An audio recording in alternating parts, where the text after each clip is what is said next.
दौंड तालुक्यातील खामगाव इथं पिसाळलेल्या कुत्र्याच्या चाव्यामुळे झालेल्या रेबीज आजारानं एका तरुणाचा दुर्दैवी मृत्यू झाला असून या घटनेमुळे संपूर्ण परिसरात शोककळा पसरली आहे।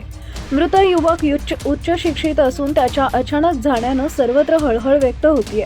खामगाव परिसरातील गाडीमोडी येथील रहिवासी महेश राजेंद्र नागवडे वयवर्ष 30 असं मृत तरुणाचं नाव आहे।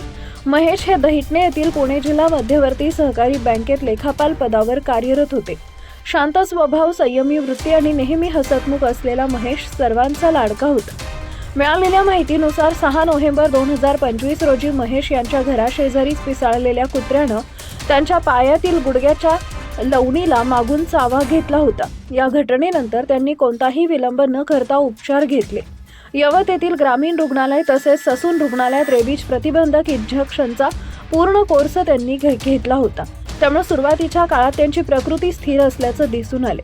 मात्र सुमारे आठवड्याभरापूर्वी अचानक त्यांची तब्येत बिघडू लागली। त्यांना खामगाव येथील खासगी रुग्णालयात तसेच यवत येथील शासकीय रुग्णालयात दाखल करण्यात आले। रेबीजची लक्षणं जाणवू लागल्यानंतर पुढील उपचारासाठी खासगी डॉक्टरांनी त्यांना बाणेर येथील नायडू रुग्णालयात हलवण्याचा सल्ला दिला। तिथं करण्यात आलेल्या तपासणीत डॉक्टरांनी महेश यांना रेबीज झाल्याचं स्पष्ट केलं। उपचार सुरू असतानाच दिनांक 4 फेब्रुवारी रोजी सायंकाळी 8 वाजण्याच्या सुमारास महेश यांची प्राणज्योत मालवली।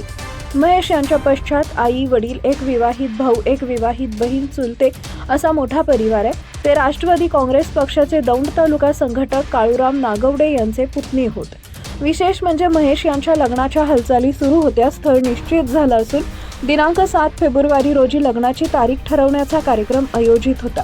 मात्र नवरदेव बनण्याच्या उंबरठ्यावरच काळानं त्यांच्यावर घाला घातल्यानं खामगाव परिसरात तीव्र हळहळ व्यक्त केली जात आहे।